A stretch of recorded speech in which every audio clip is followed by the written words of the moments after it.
Good morning mga kabayan. Dahil Sabado ngayon, wala tayong pasok. Pasyal tayo dito sa site ng mga tropa rito sa malapit sa bahay namin. Ito, paket tayo dito sa tulay. Ito, malapit lang yung bahay namin dito sa project ng mga tropa. Yung mga kaibigan natin dating mga lace. Pasyalan natin sila doon. Yan. Paket tayo dito sa may tulay.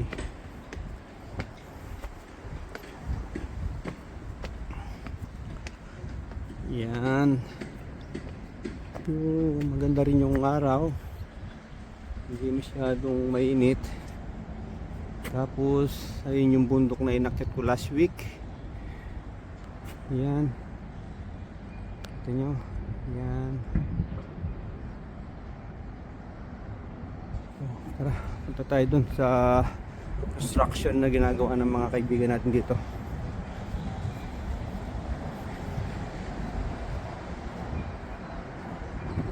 Kami walang pasok ngayon dahil walang ganong gawa sa project ng company namin, kaya hindi kami pinapasok. Kaya pasal-pasal lang. Ayan. Ayun yung project nila, oh. Okay. Pero may lapit tayo dyan. Yan. Yan yung mga kaibigan natin, yung mga dating lace company namin. Yan, oh.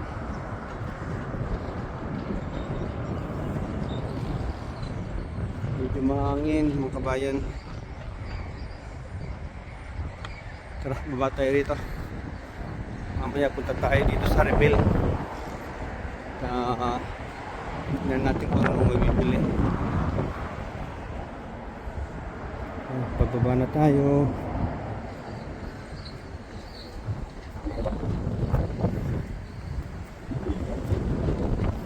Mas nangangin na.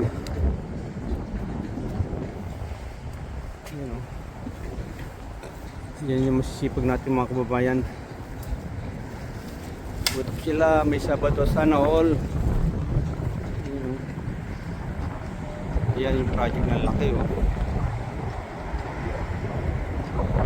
Yan. Dimangin. Sana pumasok kaya lang. Bawal kasi wala tayong PPE. Walang helmet, hindi naka-safety shoes, tapos walang vest, kaya bawal na pumasok dyan sa loob. Kaya dito lang tayo sa labas. Ano lang, video lang. Pwede naman pumasok, kaya dapat may complete PPE ka. Pag ganito site, dapat complete PPE. Yan.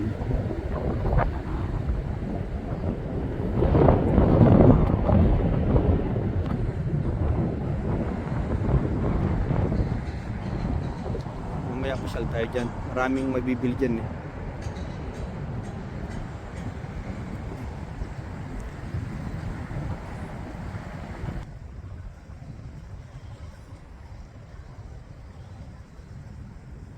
Kaya nga pala kabayan, isingit ko na rin yung rito, yung buhay dito sa New Zealand.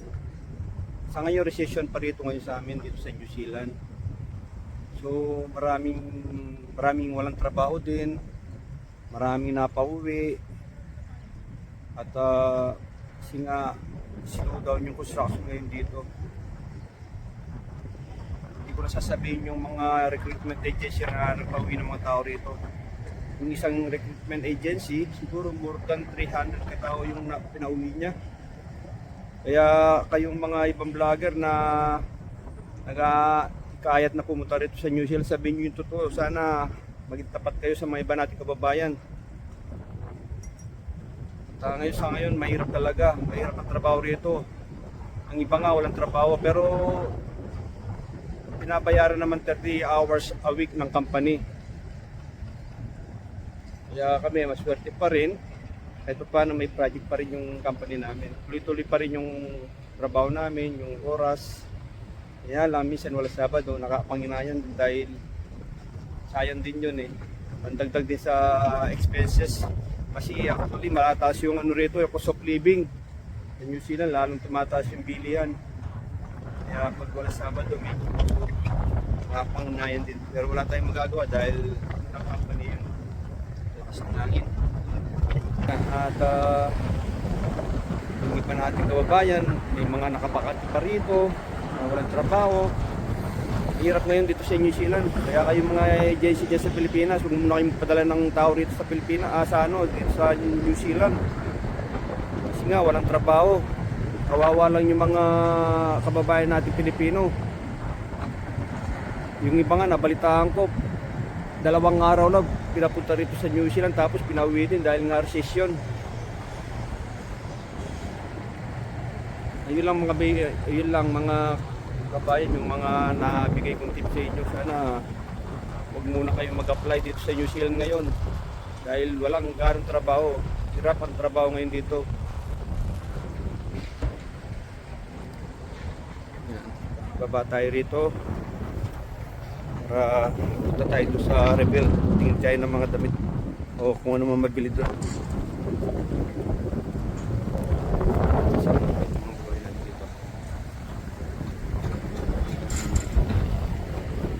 Hello. Malapit lang dito sa amin dito. Walking 5 minutes away sa bahay namin.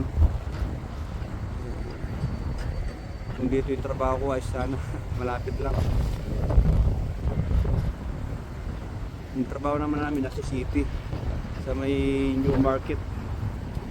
Ang travel naman ay siguro mga 18 minutes lang pag umaga, pero pag hapon medyo matraffic.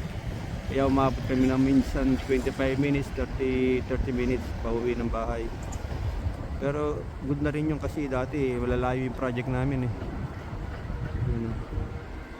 Busy yung mga kababayan natin, gakot ng mga forma. Siguro yung mga ibang tropa nandiyan sa loob ng building, hindi ko lang mapasukan eh. Pero alam nila pupunta ako rito ngayon eh. Hindi ko na lang tinawagan, sabihin ko na lang na dito lang ako sa labas. Kasi hinihintay nila ako na sabi ko pag wala kami pasok na Sabado, papasyal ako dyan sa site ninyo para makita yung video. Siguro mga 3 years o 2.5 years ang ano nito, target nila.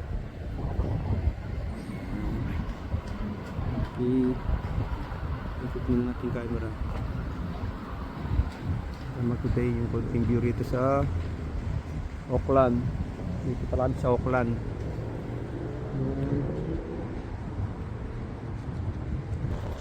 Lakas ng hangin. Ito ng aking pagbibigyan nito mga kabayan, just for fun at the same time memories ba, para pag nasa isang edad na, para may pinapanood ko sa YouTube ko. Pero kung makapanood ng aking mga videos, pwede nyo ring i-like at share at pa-subscribe na rin mga kabayan para lagi kayong updated sa aking video at pakiclick na rin yung bell. Okay, salamat mga kabayan. God bless you all. Sana ingat kayo lagi, lalo na yung mga OFW. Pinapasok tayo rito ng mga tropa. Tinawagan ko sila, ito yung ano nila. Dito tayo sa site nila, sila ngayon sa loob ng ano nila, site. Pero dito lang tayo sa gate. Pero at least nakalapit tayo. Yung ginagawa nila. Yan. Ayun, busy sila. Sayang kung may ano tayo, may helmet tayo. Tapos tawag doon na safety shoes. Yan puro Pilipino, walang mga bus ngayon. Yung mga tropa nandun sa loob ng building. Yan. Yung kumakaway yung isa. Ayan lang, wala tayong sayang kung may tayo, helmet, tapos vest, safety shoes. Kasi baka may magsumbong kung kahit puro Pilipino yung ngayon nandito sa site. Yan. Yan. Ayun yung mga kabayan. Ayun, natawag yung isa. Baka papalit dito.